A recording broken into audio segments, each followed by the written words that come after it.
Hey guys, what's up? It's Eric with Advanced Level Auto. Welcome back to the channel. Welcome back to another video. It's another freezing cold day out here in Houston, Texas. We've had a winter storm all week. Right now it's about 38 degrees outside, which I know for some of you guys up north is like shorts and t-shirt weather, but down here, man, we can't handle this kind of cold. My fingers are going numb. The wind is blowing like crazy, so hopefully the audio isn't too bad. But anyways, as you guys can see behind me, I've got my new work truck. Again, this is my 2018. This is a Ford Transit. It's got the V6 3.7 liter engine. So I've had the truck for about a week now, and of course the check engine light decided to come on. And if you guys have been following my channel at all, you'll know that I hate check engine lights. My entire life is dedicated to getting rid of them. So naturally, when the check engine light popped up on my new truck, a truck I just bought a week ago, I had to break out the camera and bring you guys along. So we're gonna start by hopping inside. I just installed these side steps the other day. Very helpful for getting in and out of this truck. First thing I'm gonna do is start it up and turn this heater on. I just need to warm up my hand so I can get some feeling back. Anyways, if you guys take a look at the cluster, you can see there's our check engine light. Don't mind the gas gauge, I gotta fill it up today. So I've got 121,000 miles on this thing, so it has seen some better days. Oh, by the way, check out my little stitched fake leather shifter knob cover. The shifter knob was feeling kind of funky, so I had to put something on there. So was the steering wheel, but I got this really nice steering wheel cover. Just kind of adding my personal touches, you know, something to make my truck feel a little bit more personalized. I got these cool phone holders, one for my business phone and one for my personal phone. This one over here just goes into the cup holder. And this other phone mount that I bought, which is specifically made for the Ford Transit, it fits in kind of this little weird cubby. I'm not exactly sure what they designed this cubby for. It looked like a little slot maybe to hold your phone, but honestly none of my phones fit in there. So I ended up buying this mount that actually clips into this hole so that you can attach your phone mount to it. Yeah, I really like it. It makes it nice and easy to see. The next thing I want to do is replace this radio because the one that came in this truck is super basic. I can't even put a CD in this thing, so I'm stuck to listening to the local radio stations, which is kind of annoying. But yeah, that's another thing on my list of upgrades that I need to do. Anyway, back to this check engine light. Let's go ahead and hook up a scan tool and check to see what codes we got. All right, so the scan tool that we're going to be using today is the Innova 5610. Now, a lot of you guys have been harping on me on my channel about always using professional level scan tools that normal people can't afford. I know not everybody who watches this channel is a professional technician. A lot of you guys are DIYers, so when Innova reached out to me, I thought it might be a good fit. Personally, I've never really used an Innova scan tool. I know I've seen these a lot of times in the parts stores, places like AutoZone and O'Reilly. So these scan tools are very accessible for the DIYer. But the more I started digging into it, I realized that there are some benefits for people who want an affordable scan tool that can give them the information that they need. Do it in a way that's very clear cut to the point, easy to use. And honestly, on all those points, I think Innova really fits the bill. So let's go ahead and connect the scan tool. So this truck has a little door right here that covers the OBD2 port. So I'll just pop it open and we're just gonna plug in our scan tool.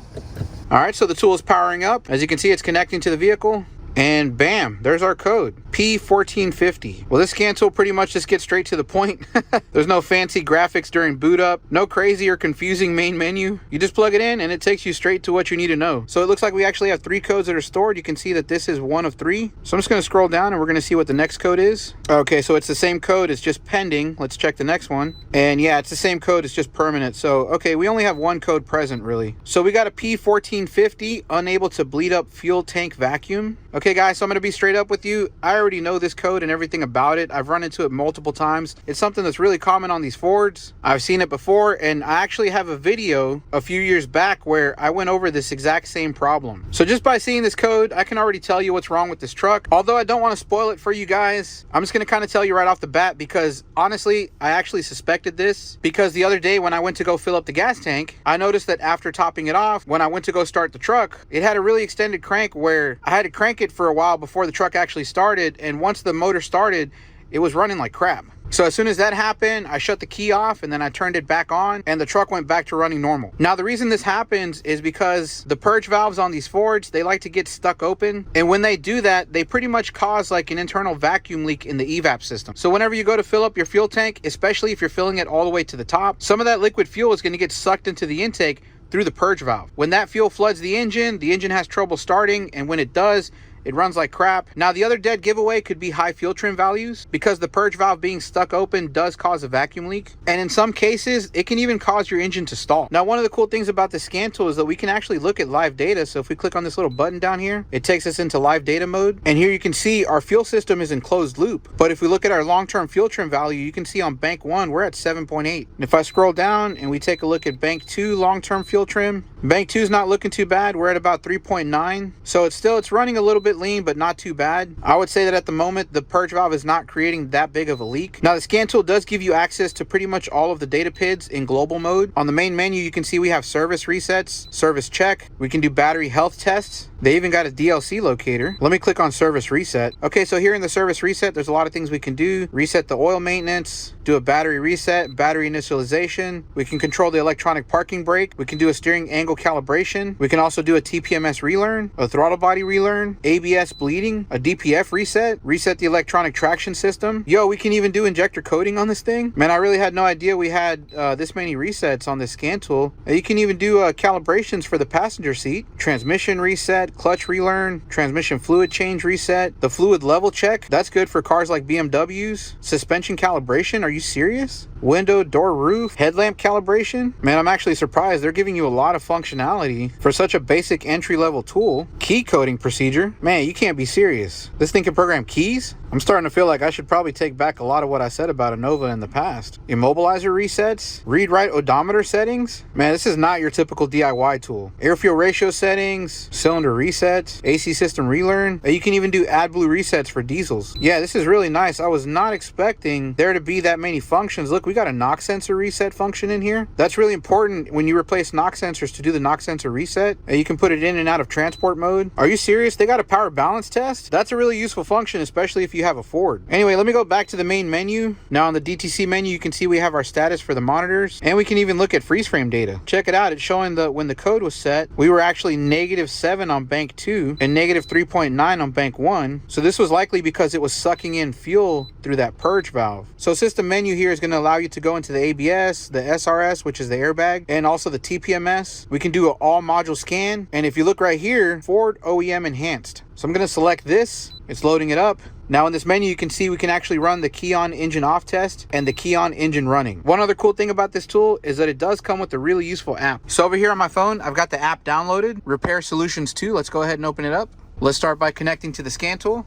As you can see, it's retrieving the OBD data from the scan tool. I'm just going to put the mileage in, and we're going to generate the report. And here's our report. You can see we've got the engine codes up here at the top. Let's go ahead and click on that. Again, it's showing our P1450 Unable to bleed up fuel tank vacuum. Looks like we can open this up and show some details. All right, so the severity of this is medium, which, you know, I would kind of agree on it. It's not really causing any drivability issues for me right now, except other than the fact that when I fill up the fuel tank, it floods the engine for a little bit. As you can see, the effect on the vehicle, it says this condition may result in rough idle and increased vehicle emissions and may cause the vehicle to fail an emission test. So check this out. Right down here, they've got a recommendation for the most likely fix. And of course, it's a link to Amazon. Now, I'm not going to sit here and lie. Personally, I do purchase a lot of my parts from Amazon only because of the convenience. Now, normally, I don't really like to go by these most likely fixes, but in this particular case, I mean, they're actually pretty spot on with what the fix is, except for them calling it a canister vent solenoid. It's not really the vent solenoid that we're replacing. It's going to be the purge solenoid. So down here, it says show other possible fixes. Let's click on that.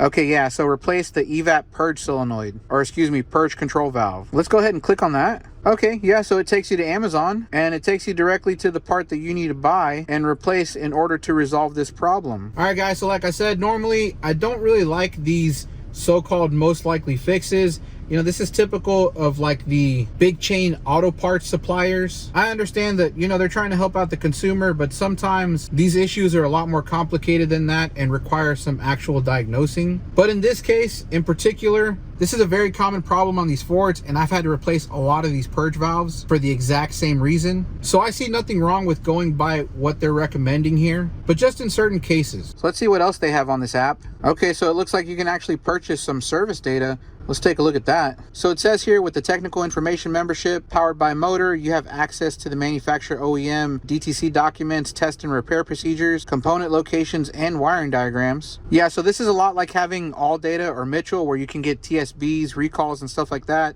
And down here you can see that for 1 month, access per one vehicle is $14.99, which actually isn't bad, because if I'm not mistaken, I think All Data DIY is like 20 bucks for the 1 month, and you can do 1 year access for $29.99. Wow, that's actually a really good deal. So what you would pay for 2 months, you can actually get an entire year. Let's take a look at what else they have. Schedule repair. Oh, I think that's like a service where you can schedule a repair at a local shop. So that's pretty cool. I have nothing against that. You know, that provides business for local shops in the area. So that's pretty cool. Let's back out. We'll scroll down. What is this? They got predicted repairs. Well, I guess they're predicting by the mileage of your vehicle what you're going to need to be repairing in the next 12 months or so. Let's click on that and see what they say. Okay, so there's a 25% probability that we're going to have to replace the thermostat, which, I mean, isn't necessarily false. It's a probability, right? Your thermostat can really go out anytime, but around this mileage, it's about 25% likely that within the next 12 months, I'm going to have to replace the thermostat. There's a 25% probability that I may have to replace the ignition coils or the spark plugs. So yeah, I don't disagree with that. You know, I wouldn't be surprised if one of my ignition coils decides to fail. Oh, check this out. They do have some TSBs and recalls. So let's click on that. Okay, safety recalls. Let's click on that. Check it out. They got a bunch of recalls and they're dated also. So let's check and see if any of these apply to me. This one says that Ford is recalling certain transit vehicles for an incorrect drive shaft torsional damper that may have been installed, which can allow the damper shield to contact the parking brake cable, possibly resulting in parking brake failure. Okay. Well, that's interesting. I had no idea. I may need to come back and take a look at that. That's pretty cool. So we got technical service bulletins right here at the tip of our fingers. Yo, honestly, I'm kind of liking this app, man. It's got a lot of information. A cost to own calculator, a vehicle history report, enhanced VIN decode. So it's a pretty neat app. Seems like it could be really useful. I'm probably going to take some time to maybe look into it a little bit more. But right now, I got to get back to actually fixing this truck. All right, guys. So right now, I'm going to head over to my local auto parts store and I'm going to see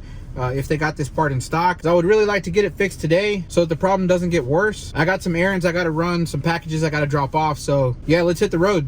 All right, guys, so pulling into a gas station over here. If you guys remember my gas gauge, we're pretty much right at the E. So I figured maybe it'd be a good time to show you guys in real time the symptoms we have when we try to fill up. So the filler neck on these transits is right here. All right, so we're just gonna let it fill up. Now I'm pretty sure this tank only takes maybe 21, 22 gallons, something like that. So this shouldn't take too long. Man, it is cold. I'm thinking about going in there and getting a cappuccino. All right, so we're getting toward the end, 19 gallons. I can already hear it, sounds like it's getting to the top there. So 20 gallons, and it should be shutting off pretty soon here. Yep, there it goes. So we stopped at 21 gallons, almost 22 gallons. What I really like about these Fords is that there's no gas cap that you can lose. All right, so now it's time to show you guys the symptom of what happens when you go to fill up your tank and you top it off when you have a problem with the purge valve staying stuck open. So I'm gonna go ahead and crank it and just take a listen to the engine. You guys hear that? Extended crank, still cranking. Still cranking. It does not want to start. So I'm going to let off the key. I'm going to shut it off and I'm going to try to start it again.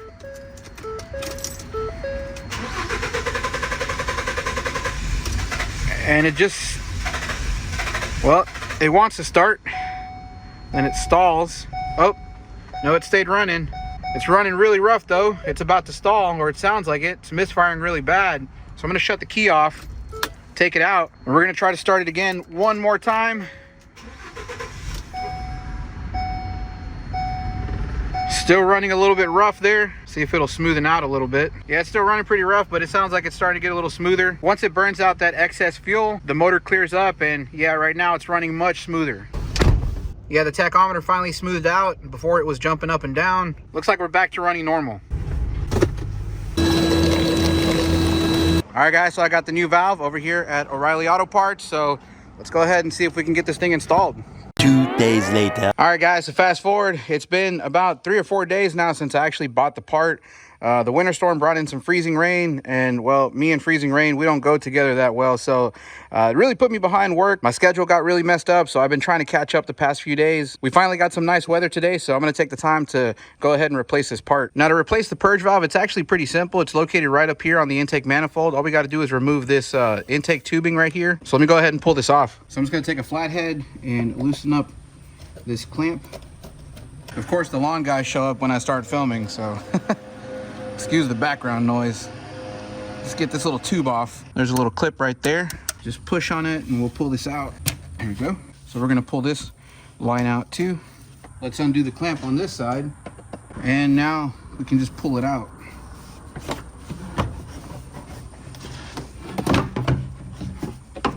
Move this out of the way. All right, so now we can see our purge valve. It's located right here. It's held on with 2 screws, and there's 1 hose attachment right here. So let's go ahead and unplug it.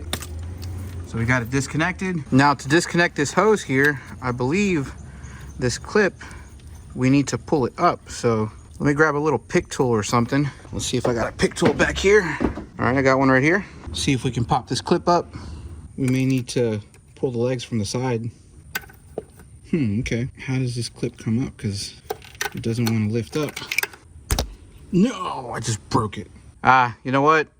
It feels like it's got little legs on the bottom side. Yeah, you just kind of squeeze them together and oh, there it goes. It just popped right up. Unfortunately, I did end up breaking off one of the little legs here, but I don't think that leg is really functional for anything other than guiding the clip down onto the line. So it shouldn't really affect its functionality. Now let's go ahead and pop this out. And let me show you guys this clip just so you don't make the same mistake I did where I ended up breaking it. So if you look at the clip inside, you can see we have 2 little legs. When I push it down, those little legs stick out of the bottom side, and then you just kind of take your 2 fingers and squeeze those legs together and the clip will pop right up. But anyway, let's go ahead and remove this purge valve. We got 2 10mm bolts up at the top. So I'm just gonna take my new electric ratchet that I got from Milwaukee. It uses these special sockets because the head, if you take a look, you can see it's just an open hole. Well, these sockets are specially designed to just fit right in there. And they've got different sizes. In our particular case, the bolt is actually an 8mm. But what's really cool about this design is that it's actually a pass-through design. So if you got to remove a nut on a long stud, and you don't have a lot of space, this works really well because the stud can actually just pass through the other side. Pretty ingenious design if you ask me. Let's go ahead and remove these 2 bolts. There's 1. There's 2. And now we can just pull up on this. There's our purge valve right there. It's a pretty simple design. Basically, we have 2 tubes. This one down here goes into the intake manifold and it's exposed to engine vacuum. On the other end, this is what connects to our EVAP system. So this purge valve is normally closed, but when you apply power to it, it opens up and it allows those EVAP vapors to get sucked into the intake manifold. In fact, one of the easiest ways you can test this valve is to just put your mouth on this tube. And if you can suck and blow on it freely, then you know this valve is stuck open. So just to demonstrate, I'm gonna blow through it. As you guys can see, this thing is stuck wide open. So now if I take the brand new replacement valve and I try to blow through it, it does not let any air pass through. Now before you install this valve, make sure you install the O-ring. It's probably a good idea to lube it up. So I'm gonna take some silicone paste and just kind of go around. Now let's go ahead and drop it in. We're just gonna line it up and then push it in. That feels good. Let's go ahead and get our 2 little bolts started. And then we'll just torque these down to spec.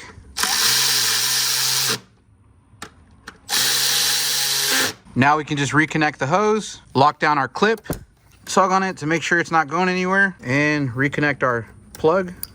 Now we can pretty much put everything back together. Oh, what is that? Oh man, so it looks like we got a really big rodent turd right here on my valve cover. Somebody must have made my engine bay a house during this winter storm. And I was wondering what that smell was too. Let's just use some pliers and get this off my valve cover. And then we're gonna make sure that they didn't chew any of the wires around here. Oh, that is gross. And this thing is nice and toasty too. Well, at least it doesn't look like they chewed up any wires. So we'll just toss this out. All right, so now we can just reinstall our intake tube, reconnect our hoses, and just tighten this down. All right, so we got everything put back together. Now, I know some of you guys are gonna ask why I didn't buy a Motorcraft part instead. Well, first of all, my local auto parts didn't have the Motorcraft in stock. Otherwise, I would have bought a Motorcraft part. But second of all, if I'm being honest, I don't know if I really trust the Motorcraft part because, well, again, this is a really common problem and the Motorcraft is the factory original part. And I don't really know if it's some kind of design flaw that they have, but I don't think I trust it any more than I would an aftermarket brand, especially one like Standard Motor Product. This one here is made in the USA. This brand makes quality parts. So I don't know. I feel pretty comfortable going with this. It does have a pretty good warranty on it. And so if I do end up having to replace it, I can get another one for free. And it's really easy to change. It'll probably only take you 5 to 10 minutes from start to finish. All right, guys. So we're inside the truck. I've got the Innova 5610 connected. As you can see, we have our P1450. Now, before I clear this code, it looks like we actually have some other codes that got stored. So let's scroll down and see what else we got. Okay, so we got a P2196 O2 sensor signal stuck rich bank 1 sensor 1. Okay, and we also have P2198 O2 sensor signal stuck rich bank 2 sensor 1. Well, that makes sense because our valve was sticking open and it was sucking in raw fuel from the EVAP system. So it doesn't surprise me that we had rich codes. I don't know why we didn't see them before. And of course we have our P1450. So, okay, let's go ahead and clear these codes. So I'm gonna start by hitting the erase button down here. It's letting me know that this is gonna clear all of the DTCs. So let's hit erase DTCs. And just like that, erase was successful. Now it's rescanning it. And the only code left we have is this P1450, but this is a permanent code. So this code is not going to go away just by erasing it. This is going to stay in the memory until we drive it a few cycles. And as long as we don't have any issues, this code should go away by itself. Also, this being a permanent code, it's not going to set the check engine light. It just kind of stays stored in the background of the memory. So now that we're done, let's go ahead and start this thing up. All right, so as you can see, our check engine light is now gone. Also, our fuel tank is almost empty again. I did quite a bit of driving these last few days, but this seems like a perfect opportunity to test out our fix. So let's hit up the gas station, fill this thing up, and see what happens. All right, guys, so we're here at the gas station filling up our tank. As you can see, we're up to 15 gallons now, so I'm gonna let this run till it finishes. Okay, so our pump just stopped, and that was 21 gallons. All right, guys, so time for the moment of truth. Let's see if this thing starts up. And there you have it. This thing started right up without any issues. As you can see, we now have a full tank of gas, and that's definitely a fix. So if you guys want to get some more information on the scan tool, make sure to check out the link in the description down below. This is definitely great for anyone who likes to work on their own vehicles. It's got a lot of features built into it, so I think for the price, it's a pretty good option. Anyways, like I always say, thank you guys for watching the video. I hope you found it useful, informational, educational, entertaining. If you did, make sure to give it a thumbs up. If you haven't done so already, make sure you subscribe to the channel, hit the notification bell, and I'll see you guys in the next one. Thanks.